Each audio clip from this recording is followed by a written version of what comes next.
ज्याने 10वी किंवा 12वी पास केलेली आहे, त्याच्यासाठी स्पर्धा परीक्षा पास करणं फार एवढं अवघड नाहीये. ग्रामीण भागातले स्पेशली विद्यार्थ्यांना मला ते सांगायचं आहे, की ही भीती पहिली तर दूर करा. तुम्ही जर 10वी 12वी पास करू शकलेत ना, तुम्ही तिथं पेपर लिहू शकलेत ना, येस. मग तुम्ही UPSC, MPSC का नाही लिहू शकत?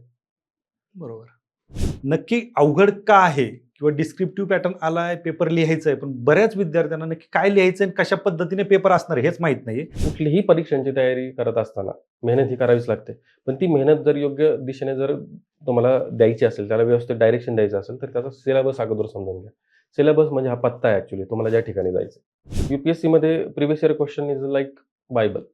तुम्ही जर प्रिव्हियस इयर क्वेश्चन्सवर कमांड तुमची असेल, तर तुम्ही प्री असेल किंवा मेन्स असेल दोन्ही क्लिअर करू शकता. एकतर मी ग्रामीण भागातून आलोय, माझी परिस्थिती चांगली नाहीये, मला इंग्लिश येत नाहीये, मग मी UPSCला टिकेल का किंवा UPSCच्या परीक्षेत माझा निभाव लागेल का, असे प्रश्न असतात विद्यार्थ्यांचे. इंग्लिशमध्ये दिल्लीमध्ये ॲक्चुअली एवढं पण खर्च येत नाही. जेवढा बाहेर पसरवलं जाते, की दिल्लीला नाही गेलं पाहिजे, दिल्लीबद्दल नाही गेलं. तिथं फार संस्था आहेत वेगवेगळ्या प्रकारच्या. आपल्या ज्या आयडियॉलॉजीज आहेत किंवा ज्या काही आपला आदर्शवाद आपला जो आहे, तो आदर्शवाद जर समजा आपण काहीच झालो नाही, तर तो आपल्या पुरताच मर्यादित राहील. बरोबर. तो कोणी ऐकून तो घेणार कोणी नाही. ऐकणारही नाही. बरोबर. नापास झालेल्यांचं कोणी ऐकत नाही. खरं नक्कीच. सांगतो. UPSC कुठं करतो? UPSC करणं हा सुद्धा काही लोक चेष्टा करतात. कलेक्टर म्हणायला लागतात लगेच. लगेच कलेक्टर म्हणतात. हां. मग तिथंच तो अर्धा डाऊन होतो. तो अर्धा तिथं मोरल आपला डाऊन करतात लोक. अँक्झायटी आणि प्रेशर ह्या 2 गोष्टी ह्या UPSC प्रिपरेशनमध्ये जर नाही आल्या किंवा MPSC प्रिपरेशनमध्ये नाही आल्या, तर समजायचं आपण काहीतरी गडबड करतो. मोस्ट ऑफ द टाईम आपण अभ्यासाचं आव्हानात असतो. समजा एखाद्या UPSC किंवा MPSC न करणाऱ्या मित्राचा फोन आला आणि त्याच्याशी आपण बोलायला लागलो, तर आपण एक आव आणून बोलतो. आज एवढं केलं, आज तेवढं झालं, असं झालं, तसं झालं. कारण त्याला माहिती नाही ना आपण काय करतो. स्पर्धा परीक्षा म्हणजे काय आयुष्य नाहीये. तो आयुष्याचा एक भाग आहे. येस. त्याला तेवढंच म्हणून पाहिलं पाहिजे. आपण काय करतो? स्पर्धा परीक्षेला आयुष्य करतो आणि उरलेल्या वेळ याच्यामध्ये आपलं आयुष्य जगतो.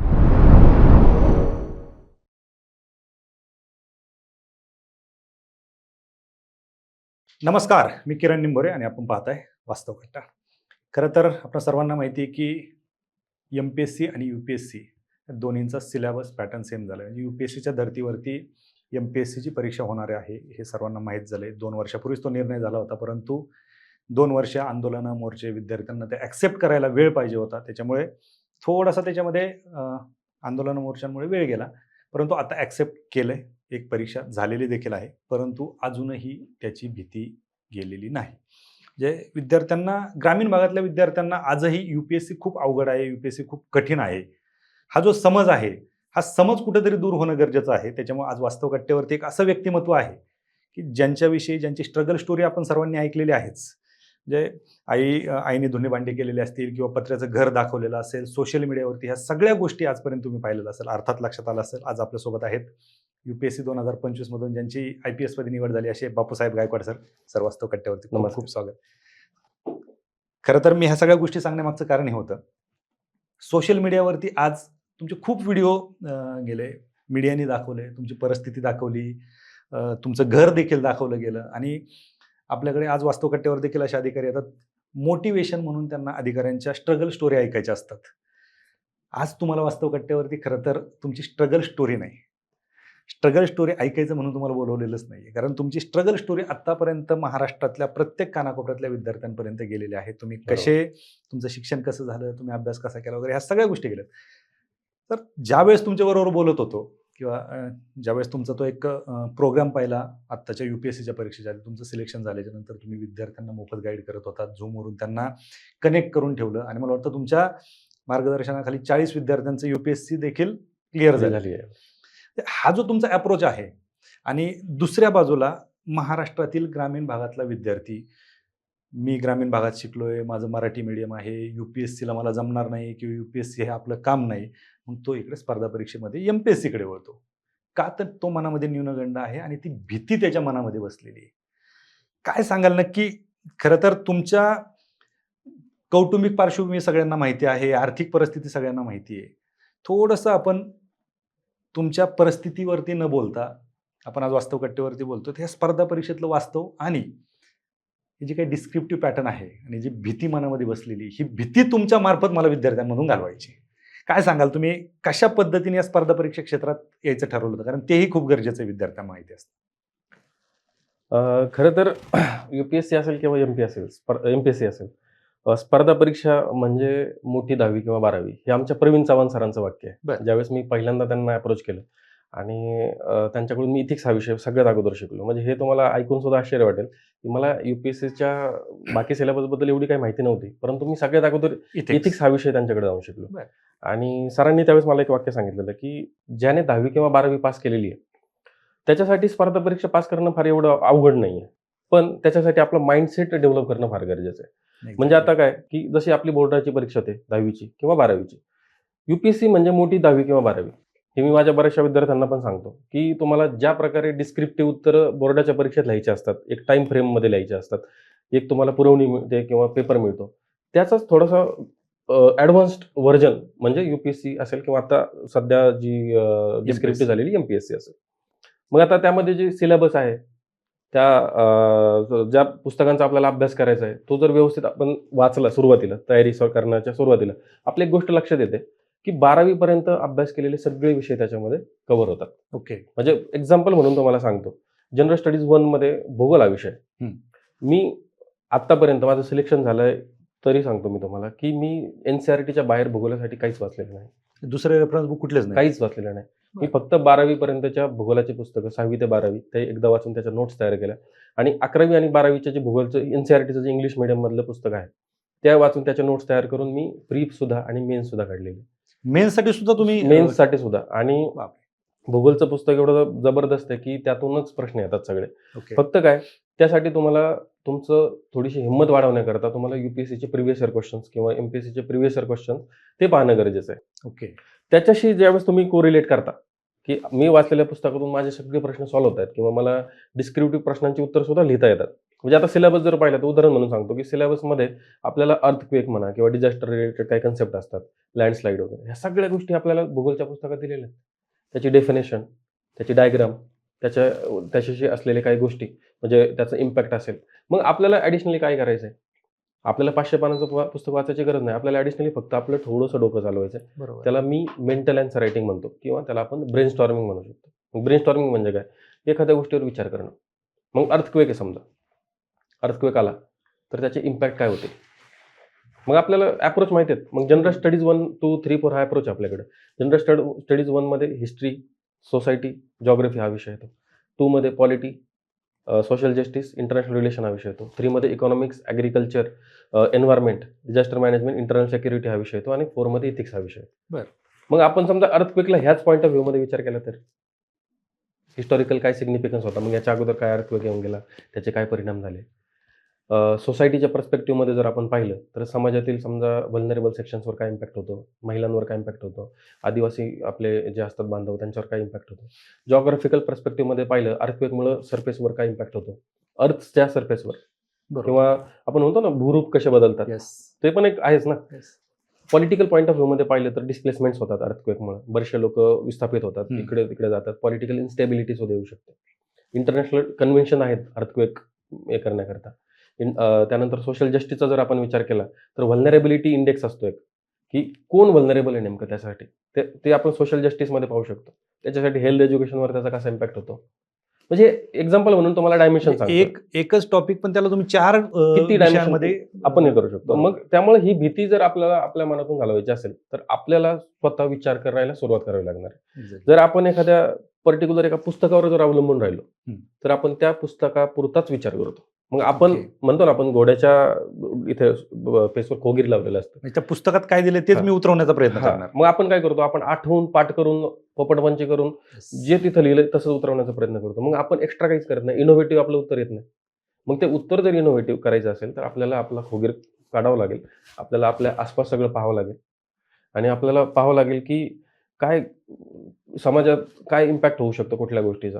हा जर विचार केला तर ही भीती निघून जाते. बरोबर. आणि राहिला प्रश्न ग्रामीण भागाचा किंवा शहरी भागाचा, तर मला असं वाटतं की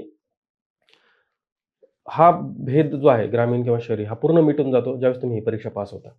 म्हणजे आता उदाहरण म्हणून सांगतो की ह्या बॅचमध्ये जवळजवळ 950 लोक सिलेक्ट झाले. त्यात वेगवेगळ्या बॅकग्राऊंडचे काही लोक आहेत. लंडन स्कूल ऑफ इकॉनॉमिक्स मधून सुद्धा शिकलेले आहेत, काही IIT मधून शिकलेत, काही IIM मधून पास आउट आहेत, काही एम्स मधून डॉक्टर झालेत आणि काही आमच्यासारख्या ग्रामीण भागातून जे आलेले, जे मराठी शाळेत, जिल्हा परिषद शाळेत शिकलेले किंवा ज्यांनी कधी कॉलेज केलं नाही. तर माझं स्वतःचं शिक्षण मुक्त विद्यापीठ BA किंवा MA. परंतु त्या गोष्टीचा कुठल्याही प्रकारे न्यूनगंड न पाळता ज्यावेळेस आपण ही परीक्षा पास करतो आपण त्या सगळ्यांच्या लेवलला एका टेबलवर जाऊन बसलोय. बरोबर. तर मला वाटतं की आपण ग्रामीण भागातले स्पेशली विद्यार्थ्यांना मला ते सांगायचं आहे की ही भीती पहिली तर दूर करा. तुम्ही जर 10वी-12वी पास करू शकलेत ना, तुम्ही तिथं पेपर लिहू शकलेत ना, येस. मग तुम्ही UPSC MPSC का नाही लिहू शकत? बरोबर. ते पण तुम्ही लिहू शकता. लिहायलाच पाहिजे. भीतीला दूर करा पहिलं. ही सगळ्यात महत्वाची ही भीतीच आहे. भीती, मनातली भीती एकदा दूर केली. मुलांच्या मनामध्ये भीती काय आहे, की जर डिस्क्रिप्टिव्ह प्रश्न मला लिहायचा आहे 15 मार्काचा किंवा 10 मार्काचा आणि त्याच्यासाठी मला टाईम आहे. कारण UPSC अवघड काय होते जगातली सगळ्यात अवघड परीक्षा असण्याचं एकमेव कारण. कारण तिथं लिमिटेशन्स फार आहेत. हम्म. तुम्हाला 20 प्रश्न लिहायचे आहेत. बरोबर? बरोबर. 20 प्रश्नांमध्ये सुद्धा 10 आणि 10 असे 2 गट आहेत. 10 ओके. प्रश्न तुम्हाला 10 मार्काचे त्याच्यासाठी तुम्हाला पर प्रश्न 2 पेज मिळतात. अच्छा. आणि ते बॉक्समध्येच लिहायचे आहेत तुम्हाला. ओके. तिथं लाईन्स नसतात. ज्या आपल्याला 10वीच्या पेपरमध्ये लाईन असलेल्या अच्छा, blank paper असतो. ब्लँक पेपर असतो. आणि बॉक्सला ज्या लाईनला टच झाले त्याची निगेटिव्ह मार्किंग आहे. ओके. बरं एक प्रश्न तुम्हाला एकदम तुम्ही आखीव लिहिण्याचा प्रयत्न केला तर तुमचा पुढचा प्रश्न कॉम्प्रोमाइज होणार आहे. पेपर कंप्लीट होणार नाही. बरोबर. आणि पेपर कंप्लीट नाही झालं तर तुम्ही रेसच्या बाहेर आहेत. येस. कारण तुम्हाला मग मी सांगितलं की माझं म्हणजे अर्ध्या मार्काचा डिफरन्स इकडे तिकडे झाला की तुमच्या किती मार्कांचं नुकसान होऊ शकतं. एका बरोबर. प्रश्नामधून जर समजा तुम्ही अर्धा मार्क वजा करा, असे 20 मधून जर तुम्ही अर्धे काढले 4 मार्क गेले. विचार करा. म्हणजे एवढा डिफरन्स होतो आणि रँक 1 आणि बॉटमचा रँक ह्याच्यामध्ये जास्त फरक नसतो. 50 ते 100 मार्कांचा फरक आहे. म्हणजे हेच जर अर्धा आणि 1 मार्क आपल्याला जो कमवायचा आहे, ती गोष्ट आहे. म्हणून ही UPSC अवघड परीक्षा होते आणि ते बरोबर. प्रॅक्टिसने आपण त्याला कॉन्क्युअर करू शकतो. बरोबर. मग आता ह्या ज्या गोष्टी आहेत तुम्ही जे सांगितलं की 10वी-12वी जो देतो तो MPSC UPSC लिहू शकतो. मग ही जी भीती जी आहे विद्यार्थ्यांमध्ये, कारण माझं ऑब्झर्वेशन असं आहे की नक्की अवघड का आहे किंवा डिस्क्रिप्टिव्ह पॅटर्न आलाय, पेपर लिहायचा आहे, पण बऱ्याच विद्यार्थ्यांना नक्की काय लिहायचं आणि कशा पद्धतीने पेपर असणार हेच माहीत नाहीये. फक्त मी म्हणतोय अवघड आहे म्हणून दुसऱ्यांनी म्हणायचं तो अवघड आहे. काय सांगाल या विद्यार्थ्यांनी कशा पद्धतीने आता यांनी पुढची तयारी केली पाहिजे? मला असं वाटतं ना की आपण जनरली काय करतो ना, आपण व्हेरिफाय करत नाहीत गोष्टी. आपण फॅक्ट चेक करत नाहीत. म्हणजे समजा आता मी प्रत्येक ठिकाणी एक उदाहरण देतो की समजा मला पुण्यावरून दिल्लीला जायचंय. तर मी कुठल्याही गाडीत जाऊन बसेल का? नाही. मी अगोदर काय करेल की मी पुण्यावरून दिल्लीला जाणारी गाडी कधी आहे, कुठल्या प्लॅटफॉर्मवर लागते, त्याचं तिकीट मी बुक करणार, माझं सीट कन्फर्म करणार आणि मी त्या गाडीत जाऊन बसणार. बरोबर. मी गाडीत बसून मग पाहणार काही गाडी कुठं चालली. नाही. आधी सगळ्या गोष्टी सगळ्या पाहूनच- गोष्टींची पडताळणी करणार. स्पर्धा परीक्षांच्या बाबतीत तेच होतं. बरेचसे विद्यार्थी काय करतात की त्यांना करायची तयारी पण त्यांना प्रॉपर मार्गदर्शन नाही. मग ते डायरेक्ट तयारीत उतरतात. मग तयारीत उतरल्यानंतर प्रॉब्लेम असा होतो की मग नेमकं येतात UPSC करायला. मी इथं आल्यानंतर कळतं की नाही ठीक आहे आता ह्या वर्षी थोडासा फॅमिलीचा प्रेशर आहे. आपण MPSC करू. MPSC करताना सुद्धा मग आपण आधी राज्यसेवा करू, मग PSI आणि आणि त्या पद्धतीने आपल्या परीक्षा दरवर्षी बदलत जातात. आपण भरमसाठ फॉर्म भरतो. बरोबर. मला असं वाटतं की कुठलीही परीक्षांची तयारी करत असताना मेहनत ही करावीच लागते. पण ती मेहनत जर योग्य दिशेने जर तुम्हाला द्यायची असेल, त्याला व्यवस्थित डायरेक्शन द्यायचं असेल, तर त्याचा सिलेबस अगोदर समजून घ्या. सिलेबस म्हणजे हा पत्ता आहे ॲक्चुअली तुम्हाला ज्या ठिकाणी जायचं. म्हणजे जर मला UPSC जर करायचं आहे, तर UPSCचा मेन्सचा काय सिलेबस आहे? मी फक्त पॉलिटी इकॉनॉमी जर वाचत बसलो, वर्षभर माझं पॉलिटी इकॉनॉमीच चालूच राहील. येस. पण मी जर प्रॉपर त्याचा सिलेबस अभ्यासला, की GS1 मध्ये हा सिलेबस आहे, GS2 मध्ये हा आहे, GS3 मध्ये आहे, GS4 मी माझा अगोदर सिलेबस पाठ केलेला होता. माझ्या स्वतःच्या अक्षरात तो लिहिलेला होता. स्वतः एका माझ्या डायरीमध्ये. तर तो प्रिंट असताना पण तुम्ही लिहिलं प्रिंट होतं. कारण प्रिंट असून लिहून काय होतं, की ज्यावेळेस गोष्टी आपण लिहून करतो, त्यावेळेस ते जास्त डोक्यात जातात. एक पॉईंट समजतो. कॉमा कुठं दिलाय तो सुद्धा महत्वाचा आहे. बरोबर. ज्यावेळेस सेपरेशन ऑफ पॉवर पुढे कॉमा दिलाय म्हणजे सेपरेशन ऑफ पॉवर हा एक टॉपिक आहे UPSCचा आणि दरवर्षी त्यावर एक प्रश्न विचारला जातोय. म्हणजे मला हा टॉपिक व्यवस्थित वाचायचा आहे आणि फक्त वाचायचा नाही तर यावर मला 2 किंवा मॅक्सिमम 3 पानांचं उत्तर लिहिता येईल एवढंच तयार करायचं आहे. मग मी सेपरेशन ऑफ पॉवरवर 10 पानांची तयारी का करू? मला उत्तर किती पानांमध्ये लिहायचं आहे? फक्त 3. मग माझ्या नोट्स अशा असायला पाहिजे ज्या 3 पानांच्या सफिशियंट. मग सेपरेशन ऑफ पॉवरमध्ये मॉन्टेस्क्यूनी दिलेली समजा ती कन्सेप्ट आहे. मग त्याची मी एक डायग्राम तयार केली असं ओव्हरलॅपिंग जे असं व्हेन डायग्राम असते की लेजिस्लेचर असेल, एक्झिक्युटिव्ह असतील किंवा ज्युडिशरी हे ओव्हरलॅपिंग आहे. काही फंक्शन सेपरेट आहेत, काही फंक्शन कॉमन आहेत. किंवा Indian separation of power it is not strict or not water tight separation as compared to USA. म्हणजे आपण जर समजा विचार केला USA मध्ये स्ट्रिक्ट सेपरेशन ऑफ पॉवर आहे. बरोबर. की जे एक्झिक्युटिव्ह लेजिस्लेचरमध्ये इंटरफेअर नाही करत. आपल्याकडे तसं नाही आहे. आपल्याकडे ओव्हरलॅपिंग आहे. भारताचं युनिक आहे पद्धत. येस. आणि ते UPSCने सिलेबसमध्ये दिले म्हणून वाचायचं आहे ते. ओके. UPSCचा मेन्सचा सिलेबस हा फार क्रिस्टल क्लिअर आणि वेल डिफाईन्ड आहे. मला असं वाटतं की MPSCचा सिलेबस सुद्धा सेम टू सेम आहे, कॉपी पेस्ट आहे. Copy paste. त्यामुळे मला वाटतं की एक तीर में दो शिकार तो हो ही सकते हैं. बरोबर. मग आपण जर समजा MPSCची तयारी करतोय किंवा UPSCची तयारी करतोय तर सिस्टमॅटिक वेमध्ये आधी जर सिलेबस अभ्यास केला. सेकंड आपला मुद्दा असतो ज्यावेळेस तुम्हाला सिलेबस लक्षात आला त्या सिलेबसवर विचारले गेलेले प्रश्न काय आहेत याची एक लिस्ट तयार करणं फार गरजेचं आहे. बरोबर. मग ती लिस्ट रँडमली नाही तयार करायची. प्रत्येक सिलेबसच्या पॉईंट खाली त्या पॉईंटवर आलेले प्रश्न तुम्हाला लिहून काढायचे. ओके. हे जर केलं तर आपल्याला दुसरी गोष्ट कळाली की सीट कुठलं भेटलं मला. डायरेक्शन तर कळलं, पण मला Yes. नेमकं काय, मला जर योग्य डायरेक्शनला जायचंय. हेच प्रश्न त्यावर विचारले जातात आणि त्या प्रश्नांचं नेक्स्ट येतं की या प्रश्नांवर मग तुम्हाला ब्रेनस्टॉर्मिंग करायचंय, स्वतःचं उत्तर तयार करायचं. मग त्यासाठी आता तर आधुनिक तंत्रज्ञानाचं युग आहे. AI आहे, ChatGPT, Perplexity, Google, Gemini सगळ्या गोष्टी आहेत. त्यावर फक्त फोटो तयार होत नाहीत. ते तेच बोलणार होतो. हां. आपल्याकडे फक्त फोटो तयार करण्यासाठीच वापरले जाते. त्यावर फार छान उत्तर ChatGPT तयार करून देतं. तुम्हाला प्रॉम्प्ट देता आला पाहिजे. मग त्या उत्तरांना तुम्हाला जसे तसं वापरायचं नाही. मग तिथं आपलं ह्युमन इंटेलिजन्स वापरायचं. बरोबर. ह्युमन इंटेलिजन्स वापर करून AIला वापर करून घ्यायचा आपण. मग आपल्या पद्धतीने मग त्यामध्ये काही समजा कॉन्स्टिट्यूशनचे काही आर्टिकल्स असतील किंवा कमिटीज असतील किंवा पार्लमेंटरी कमिटीचा, स्टँडिंग कमिटीचा एखादा रिपोर्ट असेल किंवा समजा त्यावर एखादं कोट आपण तयार करून ठेवले, चांगले इंट्रो, चांगले कन्क्लुजन्स तयार करून ठेवले. तर ह्या सगळ्या गोष्टी जर समजा आपण सिस्टमॅटिक वेमध्ये केल्या, तर मला असं वाटतं की मीन्स अवघड नाही एवढी. बरोबर. तुम्ही आता सांगितलं की प्रिव्हियस इयर क्वेश्चन, हो. पण मग ते रिपिटेशन होतं, कारण MPSC मध्ये बरेच विद्यार्थी प्रिव्हियस इयर क्वेश्चन पेपरवरती पोस्ट देखील काढतात. Yes, yes. ते त्या क्वेश्चनवरती पोस्ट काढतात. UPSC मध्ये सुद्धा सेम आहे. UPSC मध्ये previous year question is like Bible. तुम्ही जर प्रिव्हियस इयर क्वेश्चनवर कमांड तुमची असेल, तर तुम्ही प्री असेल किंवा मेन्स असेल दोन्ही क्लिअर करू शकता. ओके. मी तुम्हाला म्हणजे खात्रीपूर्वक सांगतो की मला GS2 ला 118 मार्क आहेत आणि मी प्रिव्हियस इयर क्वेश्चन्स व्यतिरिक्त काहीच केलेलं नाही. क्या बेसिक एक पुस्तक मी NCERT पॉलिटी आणि माझं ऑप्शनल PSIR असल्यामुळं मी जास्त त्याला लक्ष घातलं नाही. कारण ऑप्शनलमधून ओव्हरलॅपिंग होतं आणि त्यामुळे मग ते थिंकर्स, स्कॉलर्स हे सगळे मला माहिती होते. मी फक्त ब्रेनस्टॉर्मिंग ही माझी एक एक्स्ट्राऑर्डिनरी गोष्ट अशी वाटते मला की मी ते करतो. मी आन्सर रायटिंग सुद्धा जास्त केलेली नाही. मी थोडासा प्रवाहाच्या वेगळं तयारी केलेली आहे. बरं. तर माझं मेथड असायची ब्रेनस्टॉर्मिंग आणि डिस्कशन करणं. म्हणजे आमचा जो समजा माझा मित्र होता निलेश वाडे, तर त्याचा PSIRच होता. मग आम्ही दोघं जण बसून क्वेश्चनवर ब्रेनस्टॉर्मिंग करणं. क्वेश्चनला तोडणं. समजा एखादा क्वेश्चन आला, तर त्या क्वेश्चनला प्रॉपरली 2 किंवा 3 पार्टमध्ये ब्रेक करणं. त्याची सेंट्रल थीम समजून घेणं. समजा एखादा क्वेश्चन डेमोक्रेसीवर आला. समजा डेलिबरेटिव्ह डेमोक्रेसीवर प्रश्न आला. पण अल्टिमेटली हा प्रश्न डेमोक्रेसीवर आहे. मग डेमोक्रेसीसाठी मी एक कोट तयार करून ठेवलं होतं, की democracy is a way of life which gives voice to voiceless and power to powerless. हे कोट महात्मा गांधींचं आहे. बरोबर. मग डेमोक्रेसीचं डेफिनेशन लिहिण्यापेक्षा मी कोटनी जर सुरुवात करतोय आणि त्यानंतर मग मी त्याबद्दल जर डिस्क्रिप्टिव्ह डेलिबरेटिव्ह डेमोक्रेसीबद्दल उत्तर लिहितो, तर ते फार इम्पॅक्टफुल होतं. बरोबर. आणि ज्यावेळेस कन्क्लुजनमध्ये सुद्धा आपण एक कोट टाकतो, की जिथं पंडित नेहरू बोलले होते, की if people do not come to democracy, we will bring democracy to their door steps. मग त्याचंच फलित म्हणून 74th अमेंडमेंट आणि पंचायती राज इन्स्टिट्यूशन असेल किंवा अर्बन लोकल बॉडीज असतील, त्या भविष्यात आल्या. हे कोड तुमच्या आधी तयार असायचे. हे कोट तयार करून ठेवलेले. त्या साच्यातला प्रश्न आला की बरोबर ते तिथं सेट होतं. आता मला माहिती नाही की दरवर्षी ह्यावर एक प्रश्न येणारच आहे. विमेन एम्पॉवरमेंटवर दरवर्षी एक प्रश्न येतो. हे PYQ वरूनच तुम्हाला कळलं. PYQ वरचं अनालिसिस आहे, बरोबर. की दरवर्षी एक तरी प्रश्न आलेला आहे यावर.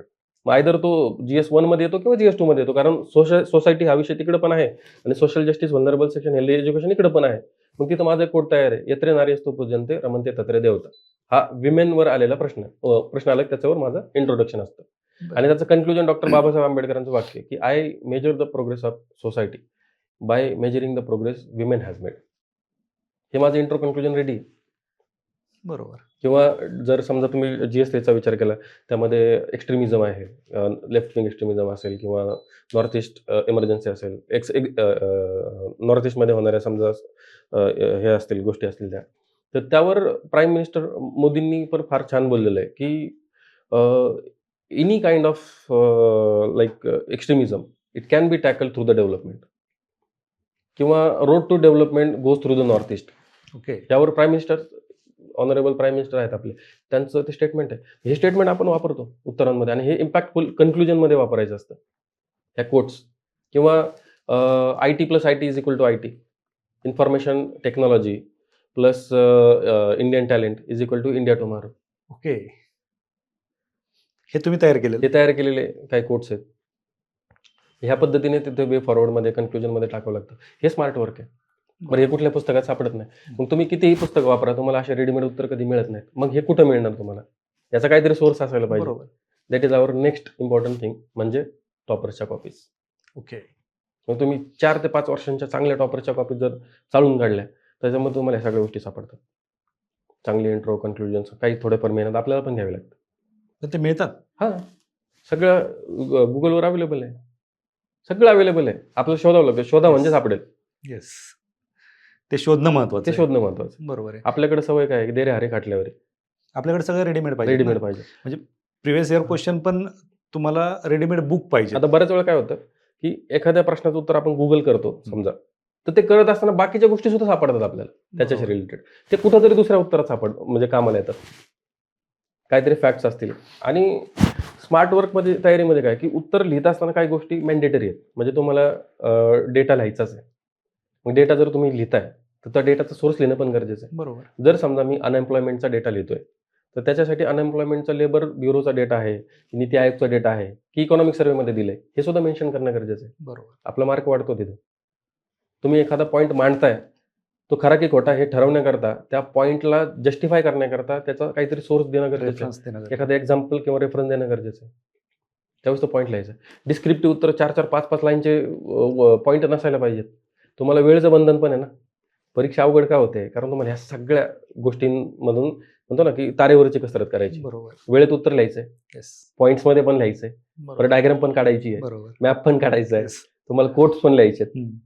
मग त्यामुळे काय होतं, की ज्यावेळेस आपण क्वेश्चन पाहत नाहीत, जोपर्यंत क्वेश्चन पाहत नाहीत, तोपर्यंत ह्या गोष्टी आपण विचार नाही करू शकत. म्हणजे तुमचा अभ्यास किती आहे याच्यापेक्षा तुम्ही ह्या 3 तासात ते काय करताय, काय करताय? कशा पद्धतीने ते प्रेझेंट करताय. आणि हे दुसरी गोष्ट महत्त्वाचं. अशी, की एका दिवशी 2 पेपर लिहायचे. हो.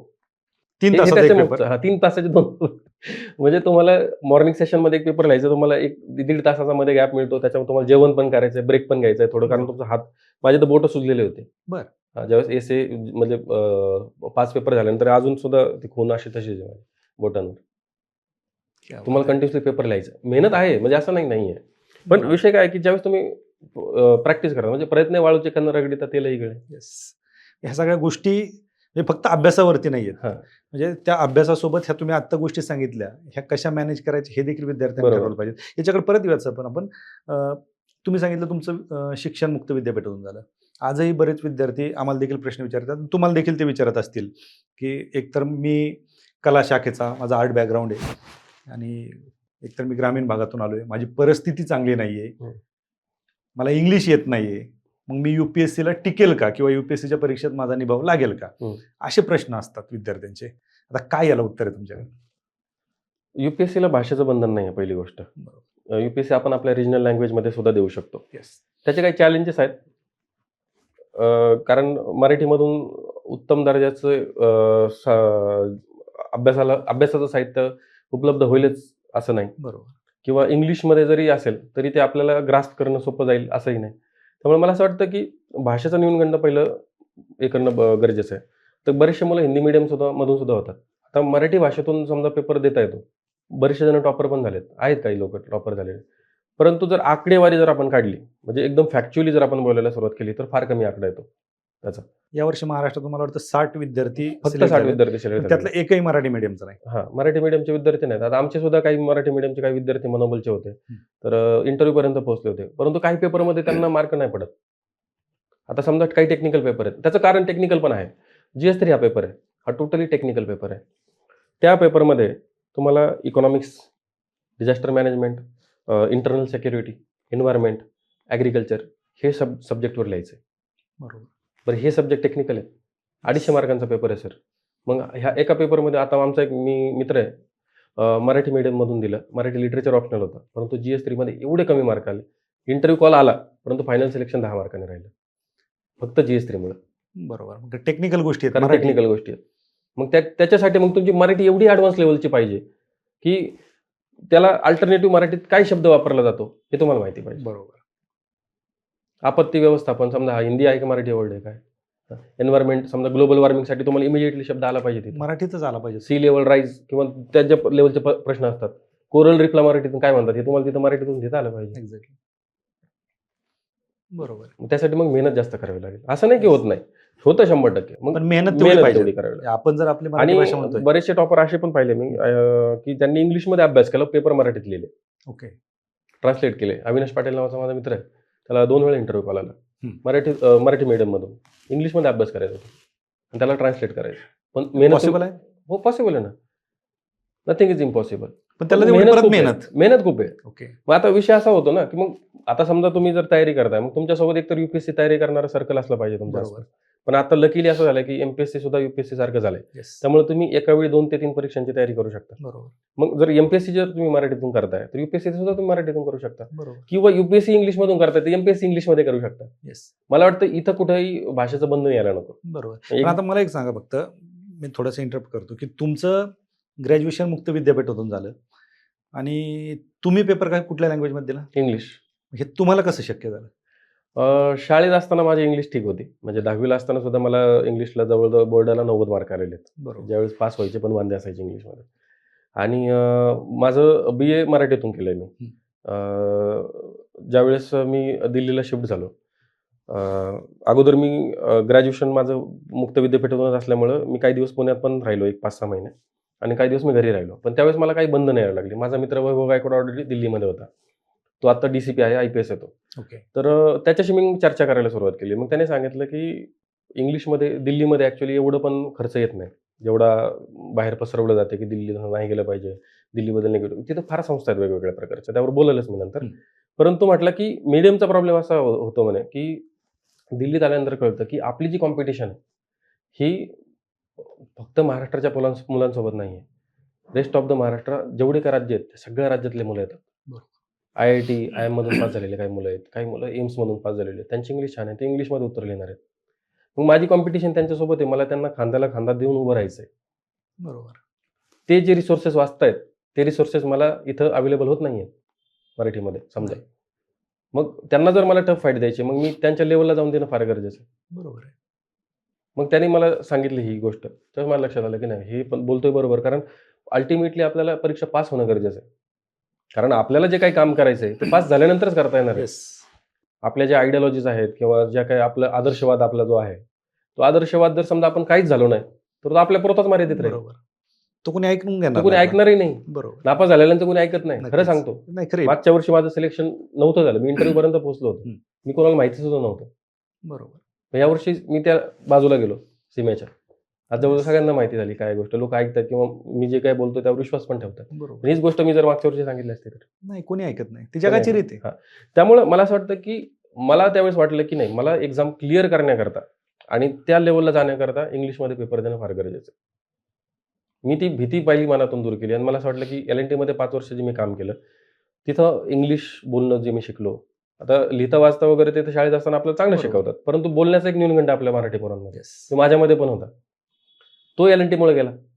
मग तिकडे गेल्यानंतर कळालं, की इंटरव्ह्यू सुद्धा रिजनल लँग्वेजमध्ये देता येतात. अच्छा. परंतु तिथं मग ट्रान्सलेटर असतो. मग समजा ट्रान्सलेटर एकदा थर्ड पर्सन बसवलाय. तुम्ही त्याला सांगताय, तो तुम्हाला सांगणार. किती इफेक्टिव्ह आहे? ह्यामध्ये प्रॉब्लेम काय होतो? तो शब्द ट्रान्सलेट करू शकतो. भावना करेल का भावना. ट्रान्सलेट? मला ज्या इंटेन्सिटीने, ज्या आत्मीयतेने एखादी गोष्ट एक्सप्लेन करायची आहे, त्याची ती आत्मीयता असणार आहे का? नाही. मग मला त्यावर इंग्लिशवर कमांड आणणं गरजेचं आहे. तो माझा पहिला बॅरियर होता. मी ते घेतलं चॅलेंज आणि मला असं वाटलं, की ठीक आहे, आपण जर 10वीला आणि इथं 10वीचा माझा तो कॉन्फिडन्स कामाला आला. तर 10वीला आपल्याला जर 90 मार्क पडू शकतात इंग्लिशला, ते पण डिस्क्रिप्टिव्ह लिहून, मग आपण करूच शकतो. ठीक आहे, बरोबर. करायला काय हरकत आहे. डिप्लोमा माझा झाला होता, तो इंग्लिशमध्येच झाला होता. तर ठीक आहे, काय अडचण नाही, बघू काय होतंय. आणि ज्यावेळेस वाचायला घेतलं, त्यावेळेस जास्त मग अंडरस्टँडिंग वाढली, समजायला लागलं आणि सोबतच आपलं मराठीचं नॉलेज होतंच, त्याबद्दल काही वादच नाही. येस. म्हणजे तुम्ही करू शकता म्हणल्यावर सर्वसामान्य कुठलाही विद्यार्थी इंग्लिश करायला शिकू हरकत शकतो नाहीये किंवा आणि बोलू शकतो. किंवा समजा बोलू शकतो आणि जर समजा एखाद्याला खूपच प्रॉब्लेम असेल इंग्लिशचा, तुम्ही मराठीतून ट्राय करा. ते बेटर करा. हां, ते बेटर करा. मग बरोबर. त्याच्यासाठी अल्टरनेटिव्ह काय? मग तुम्हाला एकच सांगितलं, एकच विषय असा आहे जो तुम्हाला त्रास देणार आहे, GS3 आणि बरोबर. इथिक्स. इथिक्समध्ये सुद्धा फिलॉसॉफिकल. मग तिथे इंग्लिश शब्द यायला नको मग. मग हां, तुमची मराठीत मराठी लिहितात. एवढी स्ट्रॉंग बनवा, एवढी मजबूत बनवा, की त्या वाचणाऱ्याला पण वाटलं पाहिजे, वाह! काय लिहिलंय. अच्छा. हां.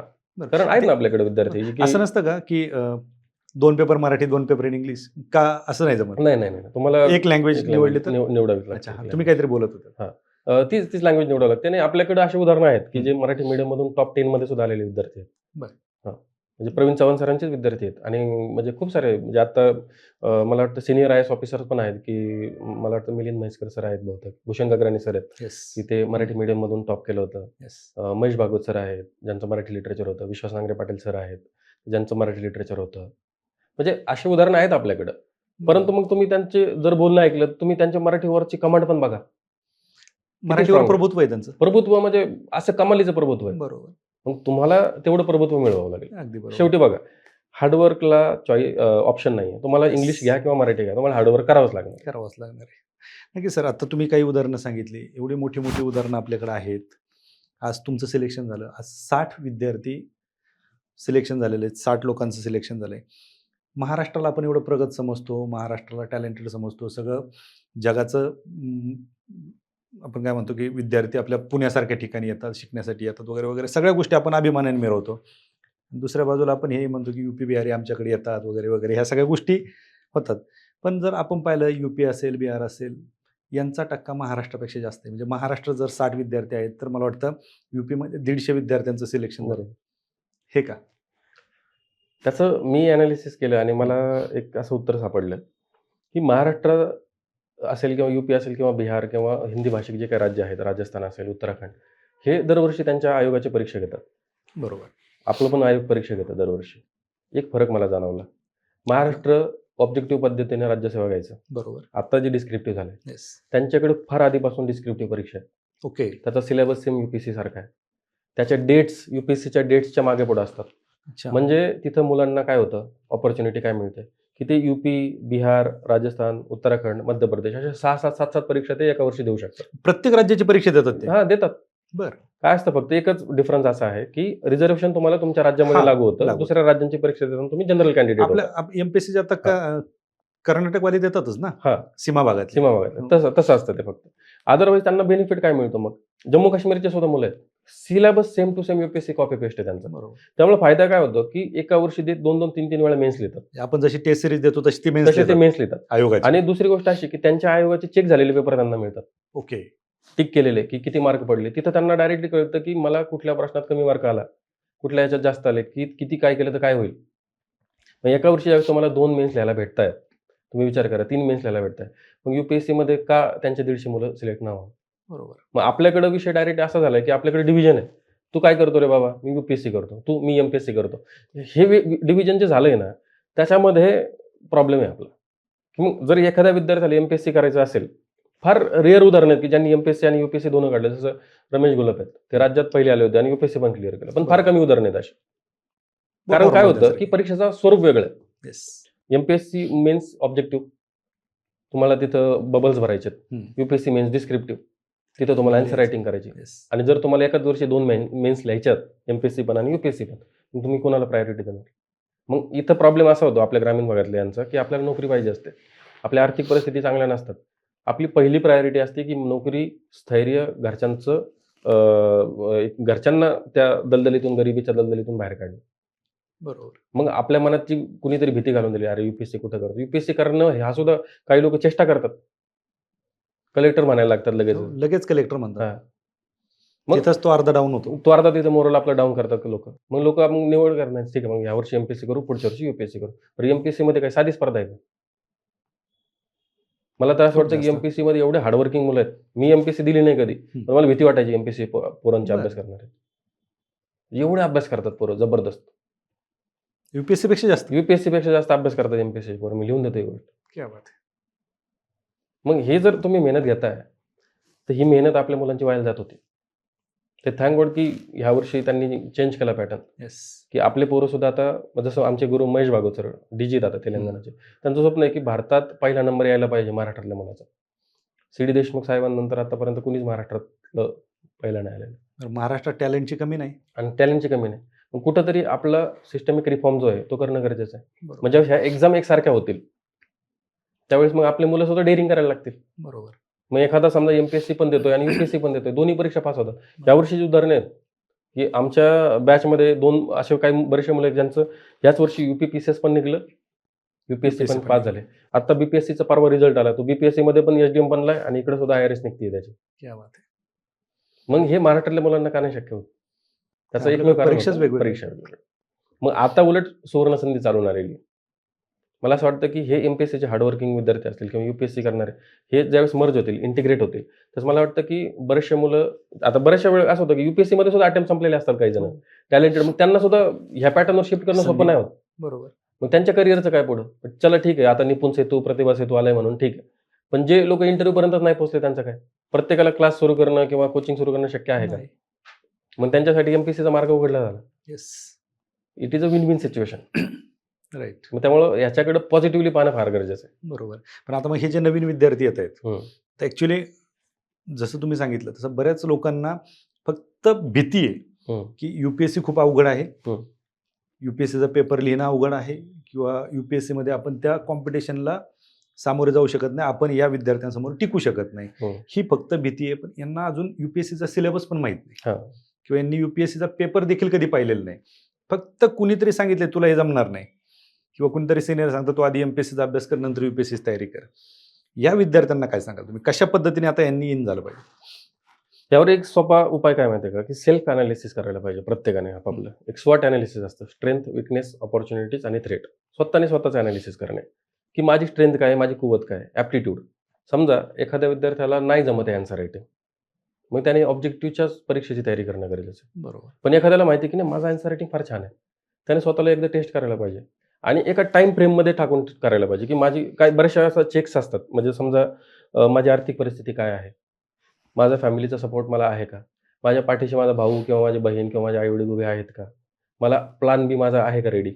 जर समजा मी 2 वर्षात झालो नाही तर मग माझी मेंटल अवस्था काय होईल, ती सांभाळायला मी तयार आहे का, ह्या गोष्टीसुद्धा पाहणं फार गरजेचं आहे. बरोबर. मला वाटतं की मुलांनी ह्या सगळ्या गोष्टींचं ॲनालिसिस ज्यावेळेस केलं त्यावेळेस त्यांना त्या प्रश्नाचं उत्तर मिळून जाईल की आपल्याला नेमकी कोणत्या परीक्षेची तयारी करायची.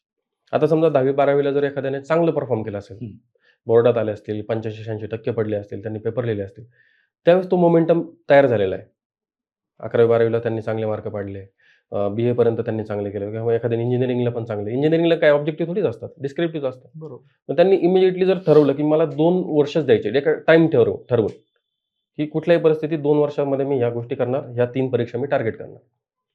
मला असं वाटतं की मग काही हरकत नाही आहे. बरं सोबतच आपण बाकीच्या राज्यांच्या पण फॉर्म भरणं गरजेचं आहे. येस. यूपी, बिहार, राजस्थान ह्या पण फॉर्म भरणं गरजेचं आहे. मला आपल्या नाही वाटत महाराष्ट्रातलं कोणी भरत असेल. कोणी जात नाही. एक क्वचित उदाहरण आहेत. आपल्या महाराष्ट्रातली एक मुलगी आहे, यूपीमध्ये 6वी रँक आली तिची. महाराष्ट्रातली मुलगी एसडीएम झाली तिथे. क्या बात आहे. तिचं नाव मला आठवत नाहीये.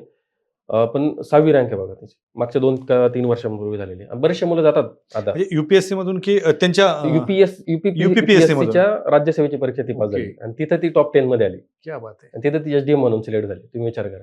म्हणजे आपल्या मुलांनी थोडंसं एक आपला परीघ पार करणं फार गरजेचं आहे. एक भीतीची एक सीमा असते ना, ती पार केली ना एकदा, भरपूर मार्ग सापडतात. अगदी बरोबर. मग आता काय होतं की आपण स्वतःला लिमिट करून ठेवलंय किंवा राज्यसेवेची ॲड आली, मग ती ॲड आली की नाही आली की मग त्याच्यानंतर बरेचसे चेंजेस आले, बरेचसे आंदोलनं होतात, परीक्षा रखडली जाते, निकालांमध्ये काहीतरी गडबडी होतात. मग एकाच गोष्टीवर ज्यावेळेस आपण अवलंबून राहतो त्यावेळेस आणि दरवर्षी पास होणारे मुलं आहेत ना. हो. स्वप्न सगळ्यांचे आहेत आणि ते सगळ्यांनी पाहावेत, सगळ्यांनी पूर्ण करायचा अधिकार सगळ्यांना आहे. येस. आपण कुणाला रोखू नाही शकत. बरोबर. आपण कुणाला नावही नाही ठेवू शकत, तू का करतो बाबा. प्रत्येकाला अधिकार दिला संविधानाने, तो प्रत्येकाला केला पण अधिकार. पाहिजे पूर्ण. पण बरोबर. त्यासोबत प्रॅक्टिकली हा विचार करणं गरजेचं आहे की माझ्याकडं प्लॅन बी, दुसऱ्या काही परीक्षा, दुसऱ्या राज्यांच्या परीक्षा पण. आता साऊथच्या परीक्षा नाही देता येणार आपल्याला. हं. तमिळ पेपरमध्ये आपण पास नाही होऊ शकत, नाही पण होऊ हिंदी तर होऊ शकतो. बरोबर. मग उत्तराखंडचा पेपर द्यायला काय हरकत आहे? हरकत यूपी, राजस्थानचा पेपर द्यायला काय हरकत आहे? एमपीएस मध्य प्रदेश, बिहारचा पेपर द्यायला काय हरकत आहे? आपण असंही तुम्ही आय एस झाले आणि तुम्हाला जर समजा उत्तराखंड कॅडर भेटलं असतं तर जावंच लागलं असतं. मग तिथं जाऊन जर तुम्ही एसडीएम बनले तर तिथं 10 वर्ष तुम्ही आय एस बनणार. बरोबर. सेंट्रल डेप्युटेशनला येऊ शकता भविष्यात. येस. आणि झालेले आहेत असे विद्यार्थी. हो. यूपी, बिहारमध्ये बरेचसे यूपीचे विद्यार्थी बिहार परीक्षा पास करतात, बिहारची यूपीची पास करतात, हं. दोन्ही मिळून उत्तराखंड, राजस्थानचे पास करतात. तिथं एक चालतं ते. त्यामुळे ह्या ज्यावेळेस 4 ते 5 संधी उपलब्ध असतात त्यावेळेस मग विद्यार्थ्यांचं स्टॅग्नन्सी येत नाही, बरोबर. मेंटली ते अनस्टेबल होत नाही. आणि आपण महाराष्ट्रामध्ये आपण काय करतो, आपण एक बे एकाच ठिकाणी येत आपण. राज्यसेवा, कंबाईन, ग्रुप सी, बस. सरळ सेवा याच्या हां. पलीकडे जात नाही. जात नाही. म्हणजे आपण एसएससी सीजीएल बँकिंगकडे पण नाही. सीजीएल बँकिंगचा काच विचार करत नाही लोक, तेच कळत नाही. तिथून सुद्धा एवढ्या चांगल्या परीक्षा म्हणजे आहेत. इव्हन शिक्षक होण्याच्या सुद्धा काही परीक्षा. माझा धाकटा भाऊ केंद्रीय विद्यालयात शिक्षक झाला. बरोबर. नवोदयच्या शिक्षकांच्या परीक्षा असतात, केंद्रीय विद्यालयाच्या शिक्षकांच्या परीक्षा असतात. त्यानंतर आता दिल्ली स्टाफ सिलेक्शन बोर्डाच्या परीक्षा असतात. तिथं लेवल 10चा पगार मिळतोय शिक्षकांना. विचार करा. आणि तिथं एमए जरी झालं असेल तरी तुम्ही पीजीटी होऊ शकता. ते बीएड करायला तुम्हाला नंतर वेळ देतात. हे माहितीच नाही. आपल्याकडे काय माहिती वास्तव सांग का, ह्या पोस्ट घेतल्याच्या नंतर ते कुठं गुलाल, मिरवणुका ह्या गोष्टी होत नाहीत ना.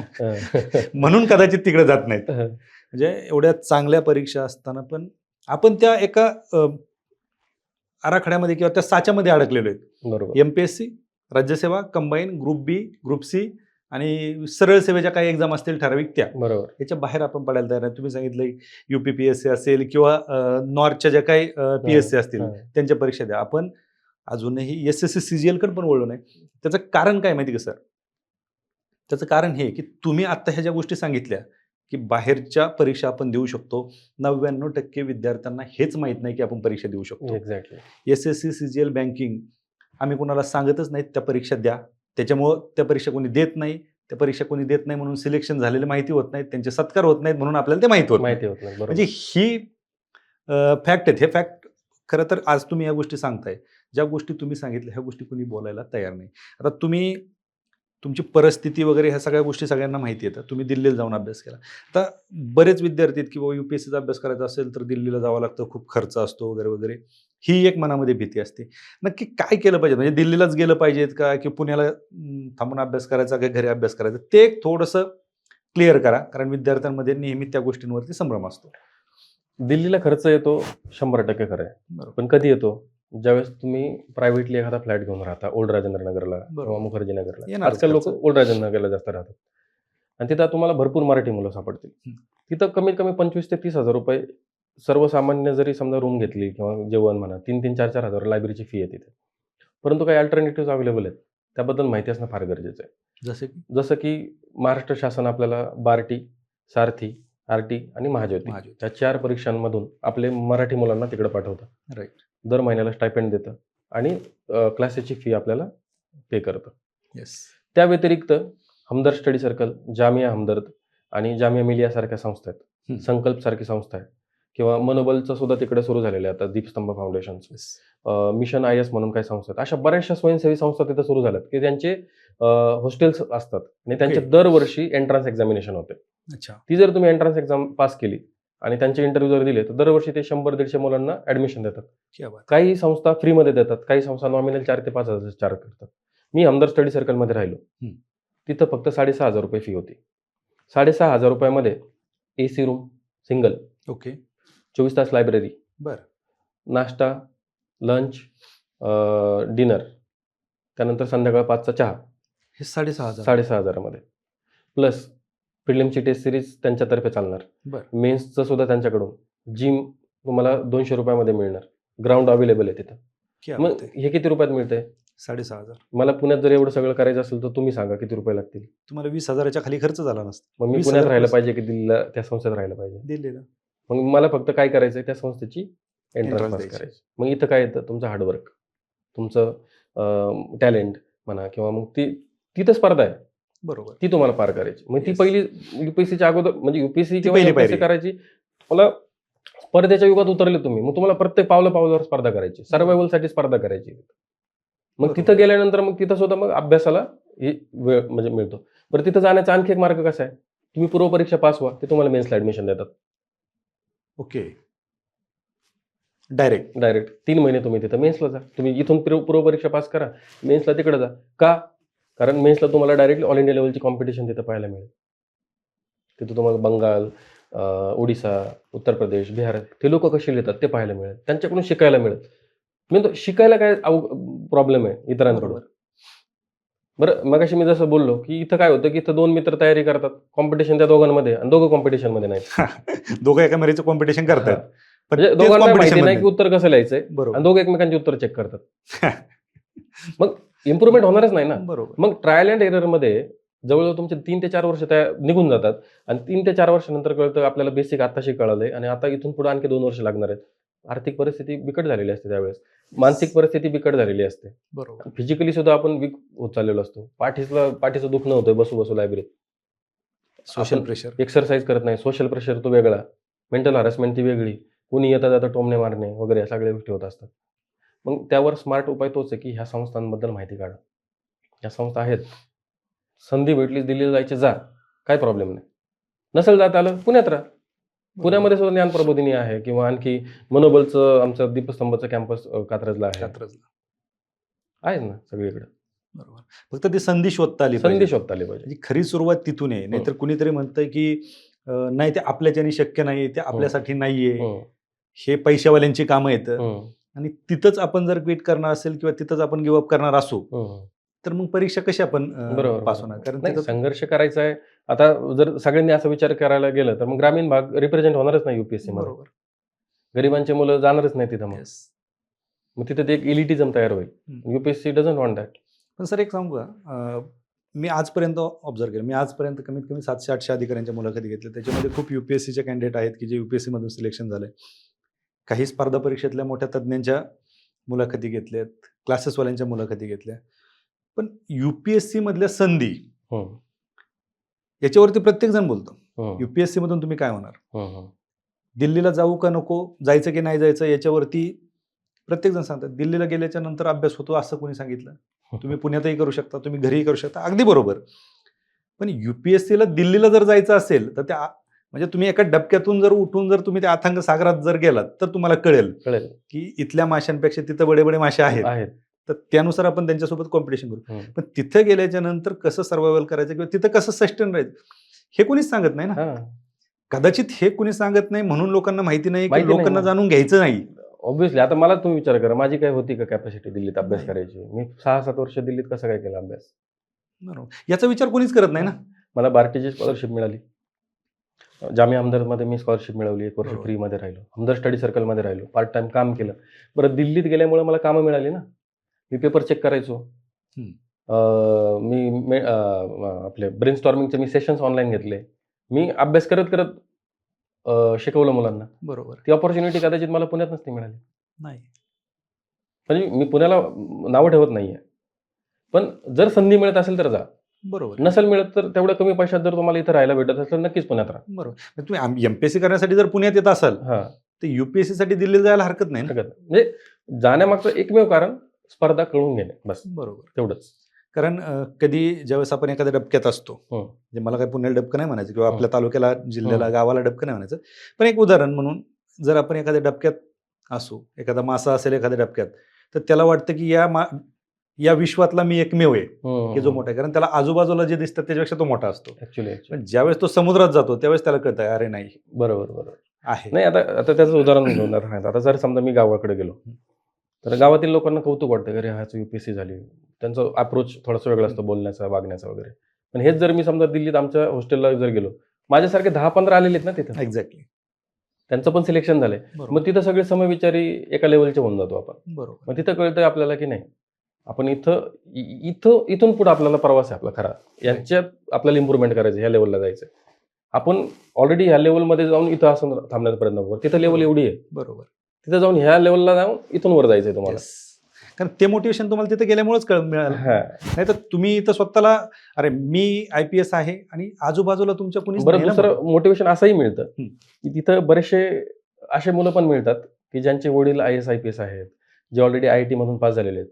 ते तुम्हाला विचारायला येतात, "अरे भाई इसमें कैसे आंसर लिखे? Yes. ये थोड़ा ऐसे लिखना मेरे को सिखा दोगे क्या?